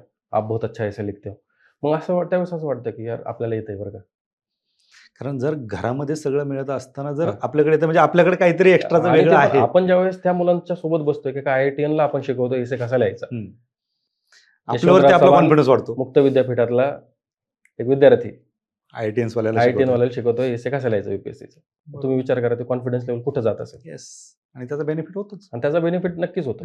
तर आणखीन एक सगळ्यात महत्त्वाचा पडलेला प्रश्न म्हणजे UPSC मध्ये तर असतोच, परंतु आता MPSC मध्ये जे विद्यार्थी नव्याने सुरुवात करतायत, प्रत्येक वेळेस चर्चेमध्ये एक विषय येतो की ऑप्शनल पेपर कसा निवडायचा. हं. त्याला वेगवेगळे कांगोरे फुटतात की या पेपरला चांगले मार्क मिळतात, हं. त्या पेपरला कमी मार्क मिळतात. हा पेपर जर दिला किंवा हा पेपर घेतला तर याचे म्हणजे वेगवेगळे त्याचे तर्क-वितर्क लावले जातात. नक्की ऑप्शनल निवडायचा कसा? त्याचे 2 एकदम क्रिस्टल क्लिअर क्रायटेरिया आहेत ऑप्शनल निवडण्याचे. कदाचित हे सांगितलं तर बऱ्याच विद्यार्थ्यांना क्लॅरिटी येईल. पहिला क्रायटेरिया की तुमचं एज्युकेशनल बॅकग्राऊंड काय आहे, त्यानुसार आपण ऑप्शनल निवडायला पाहिजे. बरोबर. म्हणजे समजा एखाद्या विषयांमध्ये तुम्ही मास्टर डिग्री घेतलेली असेल किंवा तुमचं ग्रॅज्युएशन त्या विषयात झालेलं असेल, तर तुम्ही त्या विषयासोबत जा. कारण त्याच्याबद्दल बरीचशी बेसिक माहिती तुम्हाला माहिती आहे. येस. किंवा त्या विषयामध्ये मार्क किती येतात वगैरे ह्याच्या मागे न जाता त्या विषयाचा GS 1, 2, 3, 4ला किती फायदा होणार आहे आणि माझं इन्क्लिनेशन काय आहे ते फार महत्त्वाचं आहे. म्हणजे जर समजा मी पॉलिटिकल सायन्स आणि इंटरनॅशनल रिलेशन का घेतलं, त्याच्या मागचं कारण असं होतं की एसएमध्ये मला फायदा होणार होता. बरोबर. GS 1 मध्ये सुद्धा फायदा होतोय. हिस्टॉरिकल बॅकग्राऊंड वगैरे आहे. GS2 मध्ये तर पूर्ण GS2 अख्खा PSIR वर आहे. GS3 मध्ये प्लॅनिंग इकॉनॉमिक ते आहे. GS4 मध्ये पॉलिटिकल फिलॉसॉफर्सचा वापर होतो आणि ऑप्शनल तर आहेच. म्हणजे मी ह्या पद्धतीने विचार केला होता. प्लस डे टू डे लाईफमध्ये जगताना त्या ऑप्शनलचा अभ्यास करताना मला त्या कन्सेप्ट ज्या समजणार आहेत जस्टिस, इक्वॅलिटी, राईट्स, डेमोक्रेसी वगैरे त्या मला ॲडमिनिस्ट्रेशनमध्ये वापरायच्यात किंवा मला त्या डे टू डे लाईफमध्ये वापरायच्या. म्हणून मी तो ऑप्शनल निवडला. मार्क किती पडतात काय हा एक क्रायटेरिया आहे त्याचा, तिसरा क्रायटेरिया. बरोबर. त्याच्यासाठी ॲनालिसिस आणि मॅक्सिमम किती लोकं घेतात. तर दरवर्षी UPSC एक ॲनालिसिसचं पेपर पब्लिश करतं, की एक पर्टिक्युलर ऑप्शनल किती लोकांनी घेतला होता आणि त्यामध्ये सक्सेस रेशिओ काय आहे. ओके. तर त्यामध्ये पॉलिटिकल सायन्स, सोशिओलॉजी आणि अँथ्रो, जिओग्राफी वगैरे हे टॉपचे ऑप्शनल्स आहेत. याच्यामध्ये गाईडन्स अवेलेबल असतो. म्हणजे नेक्स्ट पॉईंट तोच आहे, की जो ऑप्शनल तुम्ही निवडणार आहेत त्याच्यासाठी प्रॉपर गाईडन्स अवेलेबल आहे का? म्हणजे तो ऑप्शनल निवडून जर समजा बरेचसे टॉपर्स कॉपीज तुम्हाला मिळणार असतील. आता बरेचसे पोरं काय करतात, एखादा असा ऑप्शनल निवडतात, की त्याचा टॉपरच सापडत नाही. मग तुम्हाला रेफरन्स पॉईंटच नाही ना काही. मिळणार कुठून? तुमच्याकडे गाईडन्स नाही, रेफरन्स नाही. मग तुम्हाला जे काही मेहनत करायची तुम्हालाच करायची. मग त्या ऑप्शनलला मार्क येत नाहीत. मग तिथं गठाळा खात बसतो. म्हणजे मेन्स लिहायची संधी मिळून सुद्धा मग आपण ती गमावून बसतो. बरोबर. पण जर एका ठिकाणी जर मला ऑप्शनलचे टॉपरचे आन्सर्स मिळणार आहेत पाहायला, मी ते रेफर करून माझे स्वतःचे आन्सर तयार करणार आहे किंवा मला तिथं प्रॉपर मटेरियल मार्केटमध्ये अवेलेबल आहे, त्याचं गाईडन्स अवेलेबल आहे, मला मेंटरशिप मिळणार आहे त्याची. तर मग त्या ऑप्शनसोबत जायला काहीच हरकत नाही. तर हे 4 ते 5 पॉईंट आहेत मला असं वाटतं, की हे कन्सिडर करूनच ऑप्शनल निवडलं पाहिजे. अगदी बरोबर. ह्या सगळ्या गोष्टी होत असताना ज्यावेळेस तुम्ही दिल्लीला अभ्यास करत होते, तुम्ही कंटिन्यू अटेम्प्ट देत होते, आज तुमचं फायनल सिलेक्शन झालं. पण ह्या सगळ्या प्रवासामध्ये कधी असं प्रेशर नव्हतं येत तुम्हाला? कारण हा प्रश्न यासाठी विचारतोय, कारण तोही एक अभ्यासाचाच आणि परीक्षेचाच भाग आहे, की बरेच विद्यार्थी फक्त प्रेशरमुळं त्यांचा पेपर लिहिणं होत नाही किंवा ते तिथपर्यंत जात नाहीत आणि कंटिन्यू ते प्रेशरमध्ये असतात. तुमची तर आर्थिक परिस्थिती अशी होती, सगळ्या गोष्टी सगळ्यांना माहिती आहेत. ह्या सगळ्या गोष्टी होत असताना तुम्हाला कधी प्रेशर नाही आलं? अँक्झायटी आणि प्रेशर ह्या 2 गोष्टी ह्या UPSC प्रिपरेशनमध्ये जर नाही आल्या किंवा MPSC प्रिपरेशनमध्ये नाही आल्या, तर समजायचं आपण काहीतरी गडबड करतोय. आपण चुकीच्या दिशेने. आपण चुकीच्या दिशेने आहेत किंवा आपण फार कॅज्युअल आहेत. ह्या गोष्टी मॅन्डेटरी आहेत. येणार म्हणजे येणारच. त्याला ओव्हरकम कसं करायचं? त्याला ओव्हरकम करण्याकरता एक तर पहिली गोष्ट वेळेचं नियोजन फार गरजेचं आहे. म्हणजे फार भरपूर फॅक्टर आहे त्याच्यामध्ये. एक पहिली गोष्ट वेळेचं नियोजन, की तुम्ही जे काही काम करताय त्याला ॲन्सरेबिलिटी आहे का? कुणाला तरी अकाउंटेबल राहणं. आता समजा तुम्ही तुमच्या भावासोबत अकाउंटेबल असाल, तर रोज त्याला फोन करून सांगणं, की आज माझ्या दिवसभरात हा अभ्यास झालाय. आपण काय करतो माहिती आहे का? एक म्हणजे सांगतो, की विषयांतर करून, की अभ्यास करणं आणि अभ्यासाचं आव आणणं ह्या 2 वेगवेगळ्या गोष्टी आहेत. बरोबर. मोस्ट ऑफ द टाईम आपण अभ्यासाचं आव आणत असतो. समजा एखाद्या UPSC किंवा MPSC न करणाऱ्या मित्राचा फोन आला आणि त्याच्याशी आपण बोलायला लागलो, तर आपण एक आव आणून बोलतो. आज एवढं केलं, आज तेवढं झालं, असं झालं, तसं झालं. कारण त्याला माहिती नाही ना आपण काय करतो. काय करतो? त्यामुळे अँक्झायटी काय येते? कारण आपण आव आणतो. कारण आपल्याला माहिती नाही की आपण अभ्यास करतोय का आपण आव आणतोय. पण ज्यावेळेस परीक्षा जवळ येते, त्यावेळेस त्यावेळेस लक्ष कळतं. येतं की आपलं काहीच झालेलं नाही. मग तिथं आपल्या आयुष्यात अँक्झायटी आणि प्रेशरने एंट्री केलेली असते. तणाव येतो आपल्या आयुष्यात परत. मग ते जर येऊ नये त्याच्यासाठी प्रॉपर अभ्यास करणं गरजेचं आहे. पहिली गोष्ट. त्याच्यासाठी वेळेचं नियोजन, की दिलेलं काम दिलेल्या दिवशीच करणं कंप्लीट. त्याच्यासाठी अकाउंटेबिलिटी मेंटेन करणं. दुसरं अँक्झायटी प्रेशर जर आलं, तर त्याच्यासाठी एक्स्ट्रा करिक्युलम ॲक्टिव्हिटीज तुमच्याकडे असायला पाहिजेत. म्हणजे तुम्ही ॲटलीस्ट वॉक तरी करा, रनिंग करा किंवा तुम्ही गाणे ऐका, तुमचे छंद जोपासा. कारण हे छंद तुम्हाला इंटरव्ह्यूला कामाला येणार आहेत. येस. ते विचारतातच. मॅन्डेटरी क्वेश्चन ते छंदांवर विचारतात म्हणजे विचारतात UPSCमध्ये. आई-वडिलांशी टचमध्ये राहा तुम्ही. तुमच्या आई-वडिलांशी, मित्रांशी टचमध्ये राहा. आणि एक तरी असा मित्र ठेवा, ज्याचं स्पर्धा परीक्षेची काही घेणं-देणं नाही. बरं. त्याच्याशी थोडंफार गप्पा-टप्पा करा. इतर विषयांबद्दल जाणून घेण्याचा प्रयत्न करा. काय चाललंय रे गावात? अच्छा, कुठला पॅनल आहे? काय आलंय? किती निवडून आले? किती थोडं अवांतर गप्पा मारा. थोडंसं वेगळं. अरे ते शाळेमध्ये असताना ते शिक्षक होते, मग ते आता कुठं बदली झाली त्यांची. आज कुठे आहेत ते? मग आपण गेट टुगेदर करू. हे अशा काहीतरी गप्पा, जेणेकरून तुम्हाला थोडंसं माइंड रिलॅक्स होईल. मेडिटेशन पण करणं फार गरजेचं आहे. स्वतःसाठी वेळ देणं फार गरजेचं आहे. म्हणजे असं नाही आपण रोबोट नाही आहेत. बरोबर. आपण 24 म्हणजे तास असं नाही की चालायला. 24 तास अभ्यास. थकवा येणं हा तुम्हाला संडेला हाल्फ डे घ्यावाच लागणार आहे. बरोबर. तुम्ही घ्या हाल्फ डे. पण प्रोव्हायडेड तुम्ही रोज हाल्फ डे घेता आणि संडेला हाल्फ डे घेता, मग नाही चालणार. त्यासाठी आधी 6 दिवस तेवढं काम केलेलं मंडे असतं टू पाहिजे. सॅटर्डे तुमचं एकदम चांगलं काम, रिव्हिजन, शिस्तप्रिय पद्धतीने तुम्ही जर समजा सगळ्या गोष्टी पार पाडल्यात, संडे तुमच्या हक्काचा आहे. बरोबर. त्या दिवशी तुम्ही हाल्फ डे घ्या, स्वतःचं कामं करा, ग्रूमिंग करा स्वतःला. त्यानंतर त्या दिवशी तुम्ही गाणे वगैरे चांगले ऐका, एखादा मूव्ही पहा, बाहेर थोडं पार्कमध्ये जा. आणि दिल्लीसारख्या ठिकाणी तर अशा फार गोष्टी होत्या, की म्हणजे मी एम्सला व्हिजिट करायचो. ज्यावेळेस मला असं डिमोटिवेट किंवा अँक्झायटी, प्रेशर यायचं, तर एम्समध्ये जायचो मी. तर एम्सला मी का जायचो? कारण एका फ्रेंडसोबत मी एकदा गेलो होतो. त्यांच्या आईचं ट्रीटमेंट होतं आणि त्याच्यासाठी मी गेलेलो. तर तिथे असं बेसमेंट आहे खाली, अंडरपास आहे. अंडरपासमध्ये सगळे मेडिकल स्टोअर आहेत. तिथून मी गोळ्या औषधं विकत घ्यायला गेलो. तिथं पाहिल्यावर लोकं लिटरली रस्त्यावर चटाया वगैरे टाकून झोपलेले. बापरे. आतमध्ये एंट्री केली, आतमध्ये लोकं त्या टॉयलेट्सपाशी झोपलेले सगळे. लक्षात आलं, अरे ही लोकं सर्व्हाइव्ह करतायत, म्हणजे यांचा एवढा स्ट्रगल आहे. आपल्याच्याने अभ्यास पण होत नाही का? मग आपण का प्रेशर घेतोय? एकच काम आहे, ते पण आपल्याला एसी लायब्ररीमध्ये बसून करायचं आहे. 24 तास तेच काम आहे. बरं, मी काय म्हणतो, की त्यानंतर मिळणारं जे आहे आपल्याला यश म्हणा, किंवा त्यानंतर ज्या आई-वडिलांना जी इज्जत मिळते, आपल्याला जी समाजात इज्जत मिळते, किंवा एक ओळख होते आपली तयार, त्याचं एक कधीतरी इमॅजिनेशन करणं गरजेचं आहे. बरोबर. प्रेशर काय येतो माहिती आहे का? कारण आपण आता मी त्याचं एक आणखी उदाहरण सांगतो मी, प्रेशर येण्याचं आणखी कारण. जसं मी 1-2 विद्यार्थ्यांना सांगायचो माझ्या, की आपण रोज किती चपात्या खातो? असं समजा, की तुम्ही रोज 2 चपात्या 2 खाता. चपात्या. महिन्याच्या किती झाल्या? 60. 60. रोज खाल्ल्या तर 60. तुम्हाला जर सांगितलं, की तुम्ही 29 दिवस काहीच खायचं नाही आणि 30व्या दिवशी तुम्हाला 60 चपात्या खायला दिल्या, नाही शक्य. 2 पण जाणार नाही. 2 पण जाणार नाही. खाण्याचा प्रयत्न केला तर व्हॉमिटिंग होणार, येस. फूड पॉइझनिंग होणार, तुम्ही आजारी पडणार. अभ्यासाच्या बाबतीत तेच होतं. प्रेशर काय येतो माहिती आहे का? आपण रोज गोष्टी करत नाही. 150 पानं तुम्ही 30 दिवसात डिव्हाईड करा ना मंथली मॅगझिनचे. बरोबर. तुम्ही 10 दिवसात 150 पानं का वाचताय? रोज 5 वाचा. रोज 5 वाचा. पेपर आल्यानंतर आपली रिव्हिजन सुरू होते. रोज रिव्हिजन करा ना अर्धा तास, सकाळ संध्याकाळ. बरोबर. जसं मी माझ्या विद्यार्थ्यांना रिव्हिजनचं एक टेक्निक सांगितलेली. 3 वेगवेगळ्या प्रकारची रिव्हिजन असते. एक डेली, एक वीकली, एक मंथली. ओके. डेली रिव्हिजन 2 प्रकारे असते. एक सकाळी करायची. समजा एखादा व्यक्ती सकाळी 7ला लायब्ररीत जातोय. त्याने 7 ते 7:30 काल जे काही वाचलंय त्याला रिवाईज करायचंय ओके. आणि मग दिवसभराचं काम करायचं. दिवस संपलाय त्याचा. आता तो 10 वाजता रॅपअप करतोय आणि रूमवर येऊन झोपणार आहे. 9:30 ते 10 आज दिवसभर ज्या ॲक्टिव्हिटी केल्यात त्याचं समराईज करायचं आहे. ती एक प्रकारची रिव्हिजन झाली. ही गोष्ट तुम्ही रोज करायची आहे. वीकेंडला काय करायचं? हाल्फ डे तुम्हाला रिव्हिजन करायला ठेवायचं आहे संडे. पूर्ण वीक. आठवड्याभरात काय काय केलं? आता तुम्ही विचार करा, की तुम्ही आठवड्याला रिव्हिजन करणार आहेत, पण तुम्ही डेली पण रिव्हिजन करताय. येस. आणि मंथ एंडला पूर्ण 1 दिवस अख्खा रिव्हिजनला द्यायचा. म्हणजे तुमचा डेली, वीकली, मंथली कंटिन्युअसली तुम्ही रिव्हिजनच्या टचमध्ये आहेत. विषय काय होतो, आणि हे बरेचसे विद्यार्थी जे काही आत्ता पाहत असेल हे 100% ॲक्सेप्ट करतील ही गोष्ट, की ज्यावेळेस आपण एखादा विषय सुरुवातीला वाचतो, आपण फार एनर्जी टाकतो त्यात. एक लाईनला अंडरलाईन करतो, पाठ करतो, सगळ्या गोष्टी करतो. सेम एनर्जी सेकंड रिडिंगला नाही राहत सर. बरोबर. नसते राहत ती. मग सेकंड टाईम वाचताना आपल्या मनात असं असतं, की एक ग्रह आपला झालेला असतो. हे तर वाचलेलं आहे मी. हे तर मला येतंय. येस. पण अचानक कोणी विचारलं तर त्यातलं काहीच आठवत नाही. आणि ज्यावेळेस काहीच आठवत नाही, त्यावेळेस मग येतो प्रेशर. वाटतं अरे यार, आपण 3 महिने व्हायला घालवले. 3 महिने मी स्पेक्ट्रम आणि लक्ष्मीकांत हे 2च पुस्तक वाचत होतो. पण आज मला एक आर्टिकल आठवत नाही. काय कारण आहे त्याचं? एकमेव कारण, तुम्ही रिव्हिजनच करत नाही. फक्त अभ्यास असून उपयोग नाही. रिव्हिजनच अभ्यास आहे ॲक्च्युअली. खरा अभ्यास ही रिव्हिजन रिव्हिजन आहे. जी सगळ्यात कंटाळवाणी प्रोसेस आहे अभ्यासातली. बरोबर. आपल्याला जर समजा टाळायचं असेल तर सगळ्यात अगोदर आपण रिव्हिजन करणं टाळतो. ती जर आपण रोज केली, तुम्ही विचार करा, की झोपेतून जरी एखाद्याला उठवलं, "उठ रे बाबा, एमर्जन्सीचं आर्टिकल सांग." लगेच सांगणार तो. का? कारण त्याचं डेली, वीकली, मंथली मधच्या सायकलमध्ये फीड बसलेलं आहे ते. प्लस तुम्ही अकाउंटेबिलिटी मेंटेन करताय. कुणाला तरी तुमचं उत्तरदायित्व आहे. तुम्ही त्याला सांगताय, "आज मी दिवसभर काय केलंय."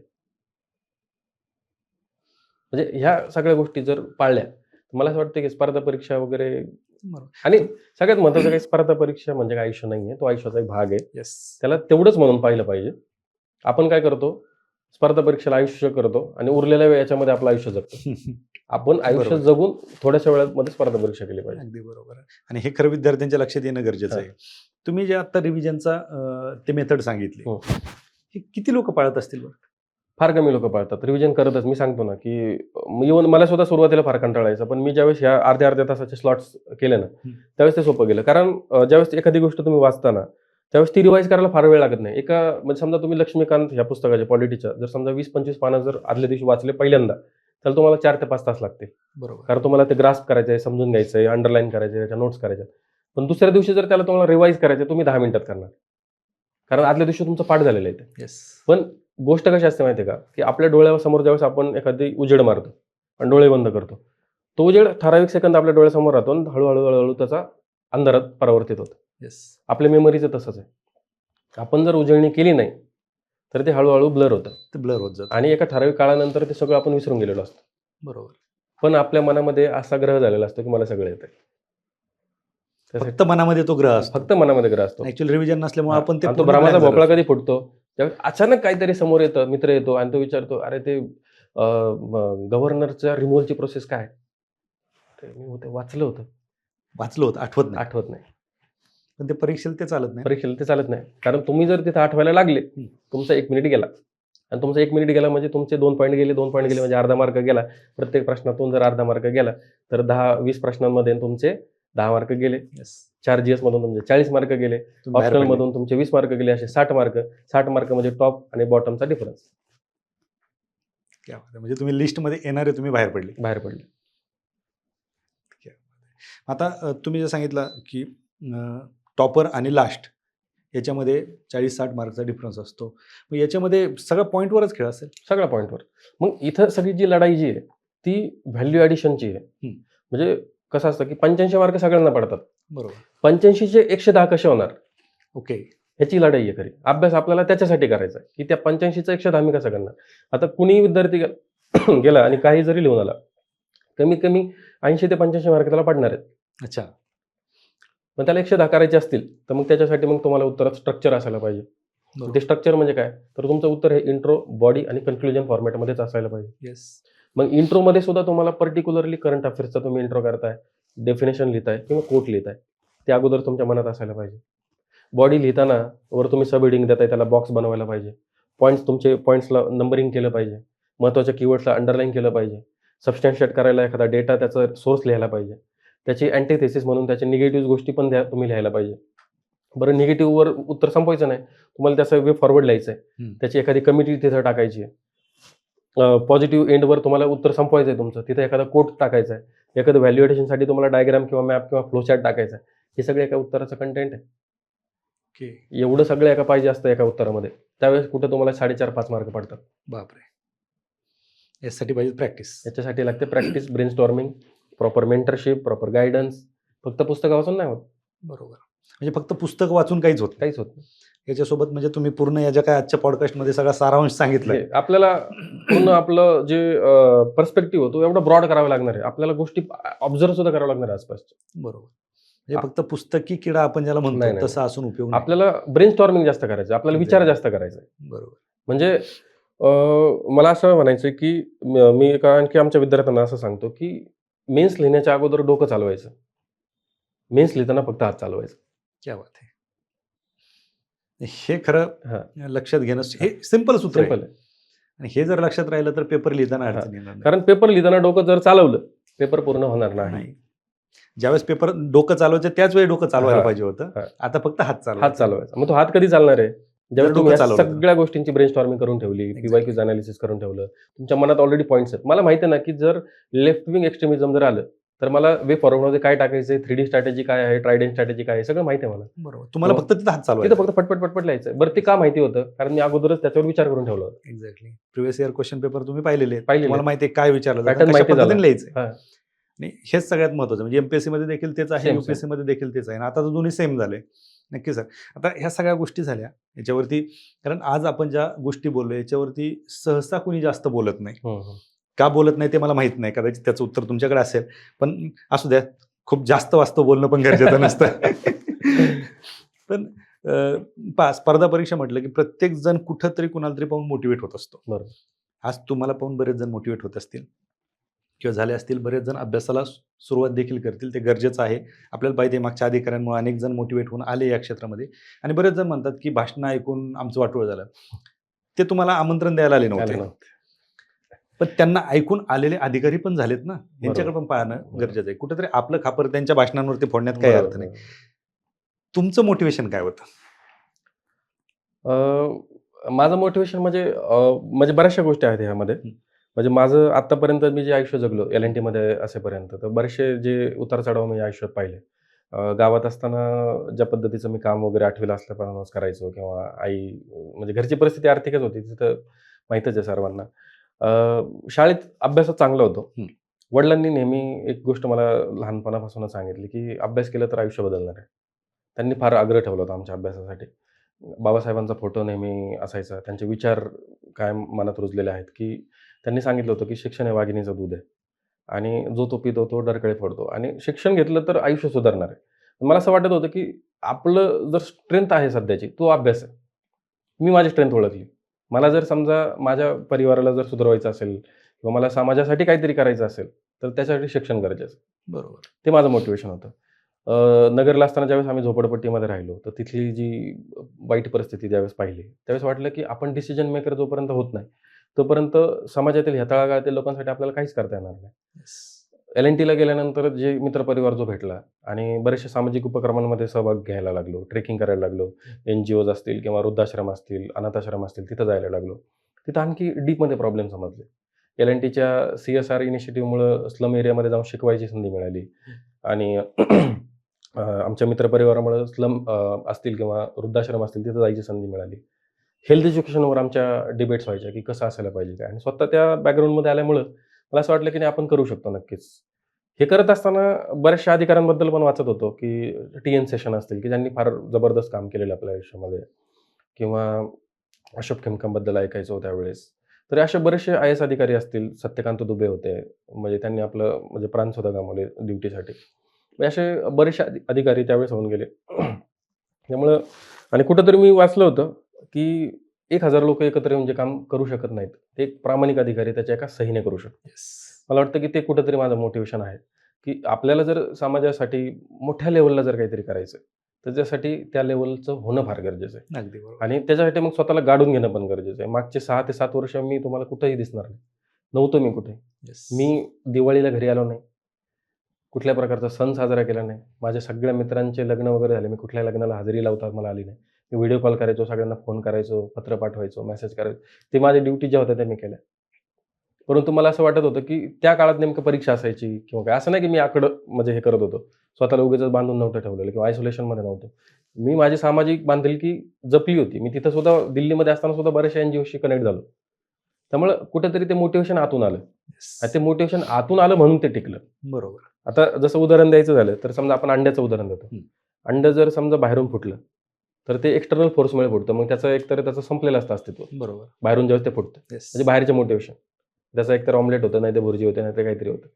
ज्यावेळेस ते आतून फुटतं त्यावेळेस काय होतं? त्याच्यातून जीव तयार होतो. त्यातून जीव बाहेर येतो. ते तसं आहे. जोपर्यंत आतून गोष्टी येत नाहीत, एक्झॅक्टली. तोपर्यंत तुम्ही इथं सर्व्हाईव्ह नाही करू शकत. येस. मग बरोबर. कितीही अँक्झायटी येऊ द्या, कितीही प्रेशर येऊ द्या, कितीही फेल्युअर्स येऊ द्या. मला भरपूर लोकांनी टीका केली माझ्यावर. "अरे, किती दिवस टिकणार आहे? किती दिवस अभ्यास करतो? जा ना बाबा, आता कर ना खाली जागा."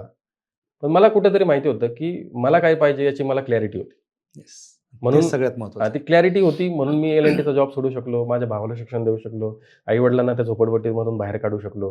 आणि आता ह्या स्टेजला आल्यानंतर सुद्धा मी जवळ-जवळ आता 3 महिने झालेत. मी एवढ्या विद्यार्थ्यांना भेटलोय, एवढ्या विद्यार्थ्यांशी मी आजसुद्धा जवळ-जवळ 50 ते 100 विद्यार्थी मला रोज टेलिग्रामला मेसेज करतात, डाउट्स विचारतात. मी त्यांना रिप्लाय करतो न चुकता. माझं मेंटरशिपचं मी एक सेशन सुरू केले. येस. मी प्रिलिम्सच्या अगोदर मी गावाला शिफ्ट झालो. तिथं भाड्याने एक खोली घेतली. हं. स्वतः पैसे खर्च करून Zoomचं एक अकाउंट विकत घेतलं, की मला फ्रीमध्ये लेक्चर घेता येतील. कारण ती माझी इच्छा होती. मला असं ह्या प्रकारचं उत्तम गाईडन्स मिळालेलं नव्हतं. त्याच्यामुळे माझे बरेचसे वर्ष व्हायला गेले होते. म्हणून त्या विद्यार्थ्यांना मार्गदर्शन करण्याकरता मी नगरला शिफ्ट झालो. 1 महिना कंटिन्यूअसली डेडिकेटेडली मी मुलांचे लेक्चर घेतले. मी स्वतः तयार केलेल्या नोट्स, स्वतः सॉल्व्ह केलेले पेपर मी मुलांना शेअर केले. आणि ते क्या बात सॉल्व्ह केलेले याच्यासाठी शेअर केले, की त्यांना कळलं पाहिजे की किती मेहनत घ्यावी लागते. बरोबर. माझ्या मित्रांना सुद्धा प्रवृत्त केलं, की तुम्ही पण येऊन लेक्चर घ्या. त्यांनी काही 1-2 जणांनी लेक्चर घेतले. आता सुद्धा मी मेन्सचं गाईडन्स करतोय मुलांना. ग्रेट. मेन्स म्हणजे एम-पी-एस-सीच्या मुलांनी अप्रोच केलं, यू-पी-एस-सीच्या मुलांनी अप्रोच केलं आणि जॉइनिंग आता 24 ऑगस्टला आहे. तर त्याच्या अगोदर मला जेवढी काही मदत करता येईल विद्यार्थ्यांना, त्यासाठी मी तयार आहे. येस. म्हणजे अधिकारी कसा असावा याचं हेच उदाहरण आहे. हां. सामाजिक बांधिलकी. म्हणजे आज तुम्ही अधिकारी झालात, पण मागची पण पिढी कुठेतरी तुमच्यासोबत येणं गरजेचं आहे. गरजेचं आहे. त्याच्यामुळे खरं तर तुमचा हा अट्टास आहे. सर, मी आजच्या पॉडकास्टमध्ये एक शेवटचा प्रश्न विचारतो. मी इंटरव्ह्यूला बसल्यापासून तुमच्या खिशाला एक पॅच आहे. त्याच्यावरती एक कोट आहे. ॲक्च्युअली तो खिस्सा पेन किंवा पैसे ठेवण्यासाठी असतो. तुम्ही कोट लावला. काय नक्की त्याचा अर्थ काय आणि त्याचं काय रिझन काय? ह्यावर लिहिलंय वी आर इंडियन्स हं. Firstly and lastly. Doctor Babasaheb आंबेडकरांचं कोट आहे ते आणि मला ते फार आवडतं. म्हणजे तुम्ही जर विचार केला, की आपण आजकाल काय करतो, आपल्या बऱ्याचशा नेत्यांना एका चौकटीमध्ये आपण बांधून ठेवतो. येस. हे माझे, हे त्यांचे, हे आपले, हे ते त्यांचे. मला असं वाटतं, की त्यांचा हा कोट समराईज करतो सगळ्या गोष्टींना, की ज्यावेळेस देश किंवा नेशन ही गोष्ट येते, त्यावेळेस देशसेवा किंवा नेशन बिल्डिंग हे आपलं टॉपचं टार्गेट असायला पाहिजे. We are Indians firstly and lastly. सगळ्यात अगोदर आपण भारतीय आहोत आणि सगळ्यात शेवटी सुद्धा आपण भारतीय आहोत. मग भारतीयच आहोत. भारतीय ही जी संकल्पना आहे, ती आपल्या सगळ्यांना एकत्र बांधून ठेवते. येस. आणि ती म्हणजे आज ज्या पद्धतीचं काही ठिकाणी आपण पाहतो, की वैमनस्य लोकांच्या मनामध्ये आहे एकमेकांबद्दल, वाढत चाललंय ते काही ठिकाणी. कुठेतरी हा एक मेसेज जाणं फार गरजेचं आहे, अगदी की बरोबर. आपण सगळे एक आहोत. आपण सगळे ह्या देशाचे नागरिक आहोत. आपण सगळे एका छताखाली आहोत. आपण सगळे बांधव आहोत. आपण शाळेत असताना तीच प्रार्थना म्हणायचो ना, येस. भारत सारे माझा माझे देश आहे, सारे भारतीय माझे बांधव आहेत. बरोबर. त्या प्रार्थना, त्या प्रतिज्ञा कुठेतरी आपण विसरायला नको. येस. आपला ग्रामीण भाग जो आहे किंवा शहरी भाग आहे, असा हा भेदच नकोय. आपण इंडियन आहेत अगदी. आणि कुठेतरी आपण सगळ्यांना एकमेकांना पुश केलं पाहिजे, एकमेकांना मदत केली पाहिजे, सगळ्यांना बाहेर काढलं पाहिजे परिस्थितींमधून. त्यामुळे कुठेतरी तो एक माझा अट्टहास नेहमी असणार आहे भविष्यात सुद्धा. म्हणजे सर्व्हिस मिळाली किंवा न मिळाली हा भागच नव्हता कधी, किंवा जरी नसती मिळाली तरी मी सिलेक्शनच्या अगोदर सुद्धा एक व्हिडिओ मी बनवून ठेवला होता, की मी मनोबलमध्ये दिव्यांग मुलांशी कनेक्ट होतो आणि त्यांना शिकवायचो. तर माझं पूर्ण आयुष्य मी त्यांच्यासाठी डेडिकेट करणार होतो, जर नसतं सिलेक्शन झालं तरी. क्या बात आहे. आणि तो व्हिडिओ मी तयार करून ठेवला होता. माझ्या महाजन सरांना पाठवला, अमोल लंके माझा मित्र आहे त्याला पाठवला, भावाला पाठवला. तर त्यांना सुद्धा फार आनंद वाटला ह्या गोष्टीचा, की तू कुठेतरी ह्या सगळ्या प्रोसेसमधून डिटॅच झालाय. एक्झॅक्टली. आणि तिथं गेल्यानंतर मग लक्षात आलं, की यार आपली आयडेंटिटी काय आहे खरं तर? आपण दिल्लीला गेल्यानंतर मग आपण आपण असं नाही म्हणत, की आपण महाराष्ट्राचा आहोत किंवा काय वगैरे. आपण कुठेतरी तिथं इंडियन म्हणून जातो. एक्झॅक्टली. आणि दुसरी गोष्ट अशी, की ज्या सर्व्हिसेस आपल्याला मिळणार आहेत, त्या सर्व्हिसेसचं तुम्ही पहिलं आणि शेवटचं शब्द बघा काय? Indian administrative services, services. Indian police services, Indian revenue services. मधले समजा गाळले शब्द सगळे. इंडियन आणि सर्व्हिसेस. इंडियन म्हणजे काय? आपण सगळे. Yes. We the people of India. आपण सगळ्यांना मिळणार. आणि सर्व्हिसेस म्हणजे काय? सेवा परमो धर्म. बरोबर. म्हणजे आपल्या संतांनी जे सांगितले, आपलं महाराष्ट्र ही संतांची भूमी. आपल्या संतांनी जे सांगितले, "जे कारंजले गांजले, त्याचे म्हणे जो आपले, तोच साधू ओळखावं, देव तेथेचे जाणावं. खरा तो एकची धर्म, जगाला प्रेम अर्पावं." तेच आहे सगळं काही. येस. नक्की सर. खरं तर अ, तो जो कोट आहे बाबासाहेबांचा, तो बाबासाहेबांचे खूप काही कोट आहेत.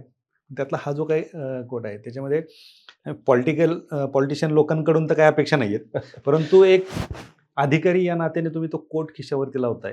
याच्यातूनच तुमचं भविष्य आणि तुमची समाजाप्रती असणारी भावना ही दिसून येते. खरं तर तुमचं सामाजिक काम सर्वांना माहिती आहे, तुमची आर्थिक परिस्थिती सर्वांना माहिती आहे. परंतु आजच्या या पॉडकास्टमध्ये तुम्ही विद्यार्थ्यांना, विशेषतः महाराष्ट्रातल्या विद्यार्थ्यांना बऱ्याच अशा काही गोष्टी सांगितल्या की ज्या कुणालाच माहीत नाहीत, त्यांच्या कोणी सांगितल्या पण नाहीत. निश्चित जो आता आपण अभिमानाने सांगितलं की बाबा UP-PSC असेल किंवा MP-PSC असेल, UP बिहार इथल्या विद्यार्थ्यांचा जो टक्का जास्त आहे, त्याच्या बरोबरीत, कमीत कमी बरोबरीत तरी महाराष्ट्र येऊ शकतो. लवकरच जाईल. आणि तुम्ही जी काही चळवळ उभी केली, तुम्ही विद्यार्थ्यांना मार्गदर्शन करताय. आज कोणी कोणाच्या नोट्स कुणाला देत नाही, परंतु तुम्ही तुमचं सर्वस्व त्या विद्यार्थ्यांना देऊन टाकलंय. सत्कार, हारतुरे घेण्याच्या काळामध्ये तुम्ही त्या विद्यार्थ्यांना गाईड करताय. आज आपण 2 महिन्यापासून आपलं वास्तव कट्ट्यावरती येण्याचं नियोजन चाललंय, परंतु तुम्ही विद्यार्थ्यांना गाईड करत होते, त्याच्यामुळे मी पण तुम्हाला जास्त फोर्स केला नाही. तुम्ही वास्तव कट्ट्यावरती आलात आणि खरं तर बरंच काही वास्तव जे हिडन होतं ते आज उलगडलं. आणि विद्यार्थ्यांना या डिस्क्रिप्टिव्ह पॅटर्नची जी भीती वाटत होती, ती भीती घालवणारा हा पहिला पॉडकास्ट असेल महाराष्ट्रातला. आपण वास्तव कट्ट्यावरती आलात आणि विद्यार्थ्यांच्या मनातली भीती घालवली, त्याबद्दल आपलं मनःपूर्वक आभार. धन्यवाद. थँक्यू. थँक्यू.